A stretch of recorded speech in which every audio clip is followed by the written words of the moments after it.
Okay, next point आहे आपला वेल of death or wall of death. आता ही वेल ऑफ डेथ किंवा वॉल ऑफ डेथ म्हणजे काय, तर इथे एक सिलेंड्रिकल वॉल असते. तुम्ही यात्रेमध्ये बघितलेलं असेल मौत का कुवा. तर तो मौत का कुवा त्याच्यामध्ये जे व्हेकल इथे सर्क्युलर मोशनमध्ये रिव्हॉल्व होतं त्याच्यावरती असणारं किंवा त्याचं स्पीड किती असायला पाहिजे ते आपण या पॉइंटमध्ये कन्सिडर करणार आहे. तर इथे वेल ऑफ डेथ कशी असते, तर इथे सिलेंड्रिकल वॉल असेल आणि या सिलेंड्रिकल वॉलवरती ते व्हेकल इथे सर्क्युलर मोशन परफॉर्म करतं. ज्या सर्कलमध्ये ते रिव्हॉल्व होणार आहे किंवा सिलेंड्रिकल वॉलची रॅडियस आपण कन्सिडर करणार आहे small R. Small R is the radius of cylindrical wall.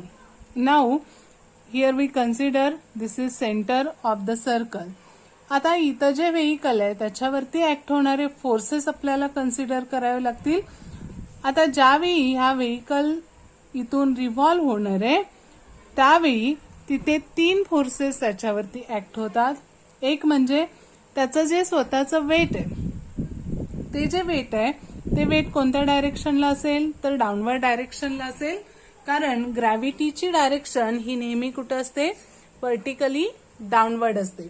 आणि त्यामुळं आपण इथं त्याच्या वेटमुळे असणारं जे फोर्स आहे ते फोर्स काय घ्यायचे, डाऊनवर्ड डायरेक्शनला घ्यायचे, म्हणजे mg असेल.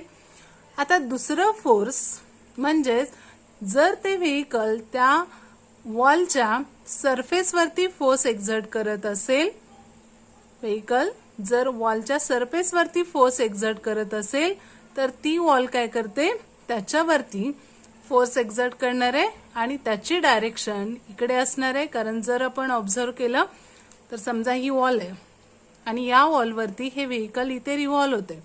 आता हे व्हेकल म्हणजे हा जो पेन आहे तो या सरफेसवरती फोर्स एक्झर्ट करणार आहे. आता हे फोर्स जर एक्झर्ट केलं तर हा जो सरफेस आहे तो काय करेल, याच्यावरती या डायरेक्शनला फोर्स एक्झर्ट करेल. त्यामुळे इथं आपण ती जी डायरेक्शन आहे म्हणजे नॉर्मल रिएक्शनची डायरेक्शन तिकडे दाखवलेली आहे टुवर्ड सेंटर. म्हणजेच मी सांगितलेलं होतं जर कोणताही सरफेस एखाद्या ऑब्जेक्टवरती फोर्स एक्झर्ट करत असेल अपवर्ड डायरेक्शनला तर त्याला आपण काय म्हणतो, नॉर्मल रिएक्शन. मग इथं आणखी एक फोर्स असेल ती म्हणजे नॉर्मल रिएक्शन n. तर इथं आपण फोर्सेस कन्सिडर केले. Weight mg acting vertically downwards. Another force is normal reaction n acting horizontally towards centre of the circle, त्या सर्कलच्या सेंटरकडे.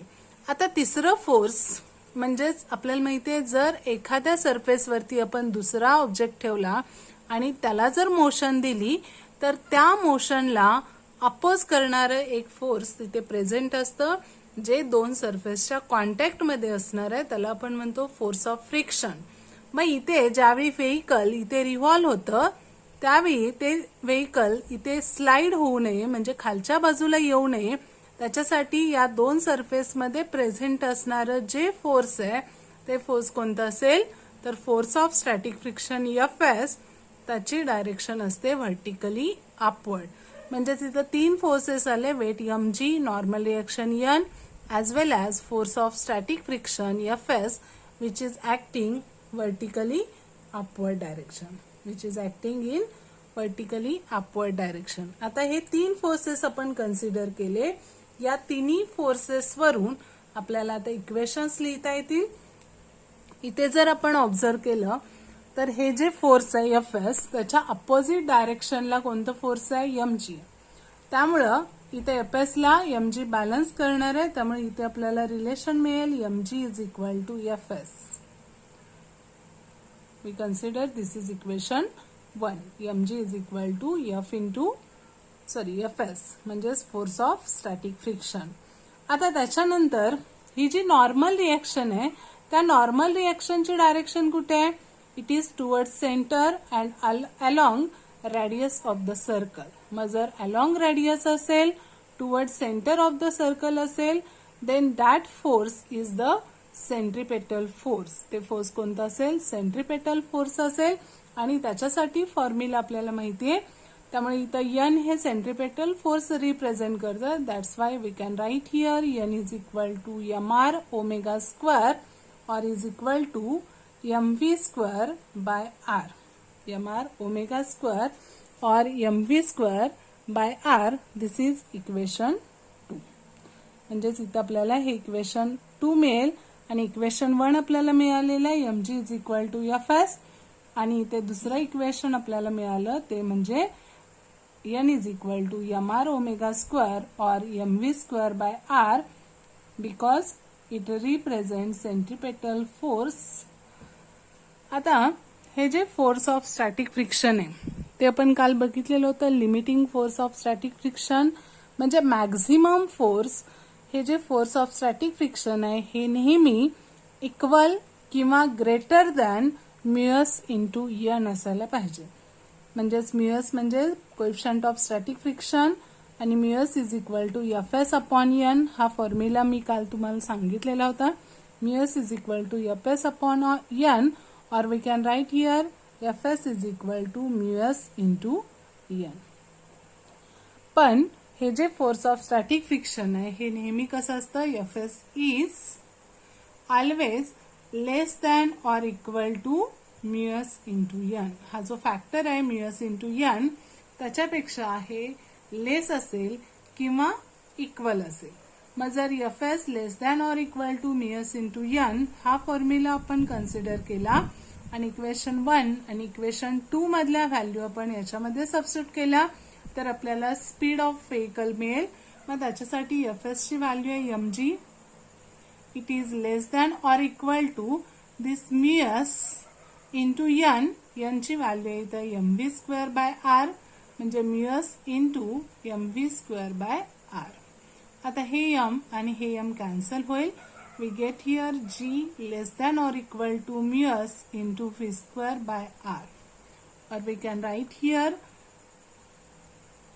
if we take this r and mu s on this side, या साइडला जर mu s आणि r घेतला तर इथं आपल्याला मिळेल rg upon mu s is less than or equal to v square, or we can write it as v square is greater than or equal to rg upon mu s. इथे काय असेल v square greater than or equal to rg upon mu s. म्हणजे जर इथे vehicle safely आपल्याला याच्यावरून drive करायचं असेल किंवा इझिली सर्क्युलर मोशन त्याची परफॉर्म करायची असेल तर त्या व्हेकलचा स्पीड हा किती असायला पाहिजे आरजी अपॉन म्यूएस पेक्षा ग्रेटर असायला पाहिजे किंवा इक्वल असायला पाहिजे. म्हणजेच त्या व्हेकलचा कमीत कमी जो स्पीड आहे तो किती असायला पाहिजे V square minimum is equal to R G upon mu s और phi minimum is equal to square root of R G upon mu s. म्हणजे जेव्हा वेल ऑफ डेथ वरून किंवा वॉल ऑफ डेथ वरून हे व्हेकल आपल्याला ड्राईव्ह करायचं असेल तर त्याचा मिनिमम स्पीड हा आरजी अपॉन म्यूएस असायला पाहिजे किंवा आरजी अपॉन म्यूएस पेक्षा जास्त असायला पाहिजे. म्हणजे phi minimum is equal to आपल्याला मिळेल square root of R G upon mu s. म्हणजे जर तुम्हाला विचारलं vehicle of speed on well of death or wall of death तर तो किती असायला पाहिजे phi minimum is equal to square root of R G upon mu s.